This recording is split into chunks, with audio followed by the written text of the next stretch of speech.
Good evening. Tonight we're going to talk about the history of the fire service. Now the UK fire service has evolved over many years, but we're going to go right back in time, way back to the time of the cavemen initially, to see when we first discovered fire as mankind. Fire was a very useful tool to us. We used it to keep ourselves warm, and we used it for cooking, and it even got used as weaponry. However, we also discovered that it was also very difficult to control the flames. Now, there was no organised firefighting back in those days. The first any recorded time of any sort of firefighting of an organised state was when the Romans invaded back in AD 43. And as you can see, the Romans, as we all know, were very good at building nice straight roads and building walls around cities and lovely cities. But what they also did, they were utilised fire like nobody else. Way back in the Roman times, they even used it for central heating systems in the villas. Very clever race with the ancient Romans. However, what they did do, they managed to do some form of firefighting. And with the ancient Romans, they obviously used the bucket and water method, which has been the case for many centuries, but they also invented like a simple syringe mechanism where you could fill it with water, push the plunger, and it allowed you to throw the water that bit further onto the fire, making it a bit safer for the people who were trying to quench the flames. Now, when the Romans left Britain, it didn't leave us with much firefighting left in the country, and we went into the Dark Ages, not just from a firefighting perspective. As a nation, we were in the Dark Ages. So there was no real development with firefighting until we got to the Middle Ages. And things haven't moved on much. And as you can see, we've now started to design rather fancy buckets that were actually specific for the purpose of firefighting.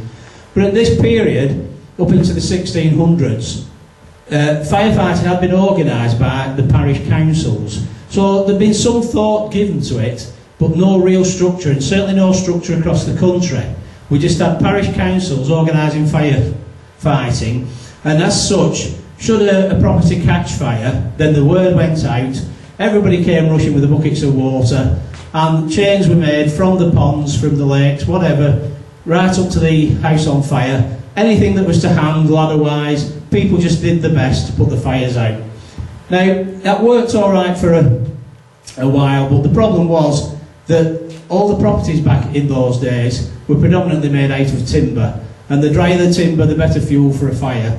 So this all came to a head in the Great Fire of London that we're all familiar with.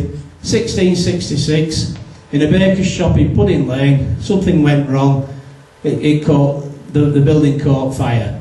From that, the fire started to spread across the city.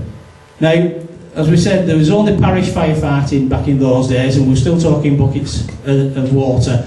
There was a very basic, primitive fire pump, which we will look at in a moment, but the predominant firefighting was manpower and buckets of water. And this didn't really help too much.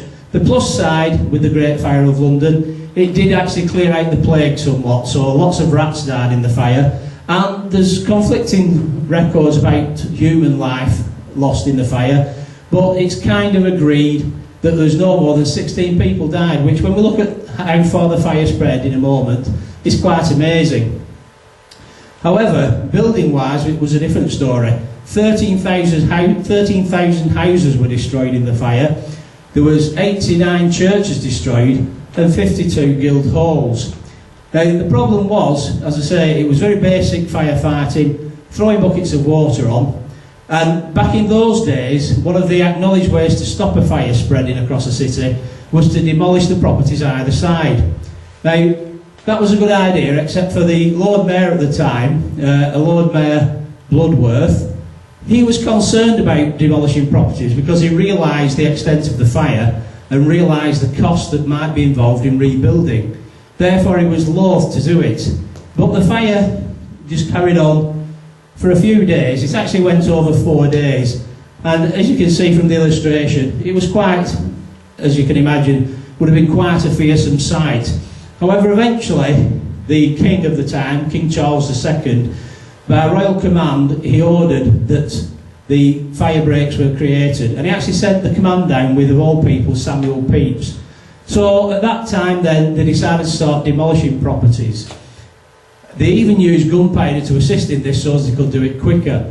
Unfortunately, the problem they then had was that whilst they could demolish the properties quickly and create the fire breaks, they didn't actually have the manpower to clear the rubble quick enough to prevent the fire spreading.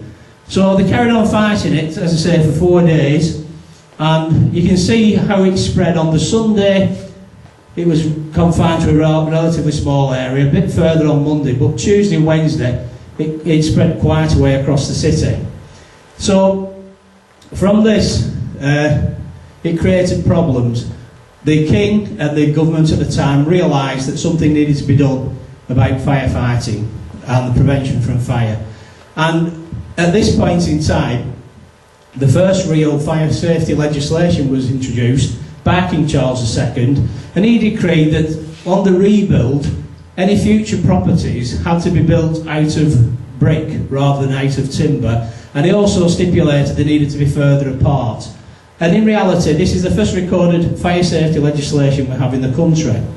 Now, the other knock-on effect from the Great Fire of London was that there was a property developer named Nicholas Barban, and he realised that something needed to happen to prevent further losses and bigger insurance claims. So that, utilising the insurance companies as the support for this, they got together and they created insurance fire brigades. These were the first proper organised fire brigades we had. Still very primitive, but basically what they did, if you bought your own insurance from a company such as Sun, which is the one at the top left, then if your property caught fire and you raised the alarm, then the fire brigade would turn up to put it out. If Sun Insurance Fire Brigade turned up to your property, they saw their marker on your wall, they would put your fire out. Unfortunately, if a different company, such as Legal at the bottom left, if they turned up and your house was on fire, but they saw somebody else's mark, then they just stand back and leave it to burn. Quite a sad state of affairs, but that's how the fire brigade, the principle of an organised service, started. And it carried on like that for a number of years, in fact for a couple of centuries almost, because it wasn't until 1833 that the London Fire Engine Establishment was created, and that was where insurance companies merged together over a number of years, and that was the first proper fire service in London. And from that, the only other thing that we had to rely on was science and innovation, because with science and innovation, as scientists discover new things, new elements, new ways of working, then it has a knock-on effect across society. And from that, we got appliances such as this one. Now this one, although this is one from 1799, I did say during the Fire of London there were some basic appliances. They weren't dissimilar to this one, this is a positive displacement pump, as they call it. We've got a picture of one that was actually from the day. And basically the way it works is, you've got effectively a horse trough or a bath of water at the bottom. It still relied on manpower, people putting buckets of water into that. But as you can see on the far side of the screen, effectively what you've got inside are two pistons. And as the water fills up in the trough at the bottom, you've got people either side cranking the handles. That pumps the water up, and then at the top usually there would be some sort of jet, or possibly some hose pipe coming off it with a jet on the end of it, and that would squirt the water.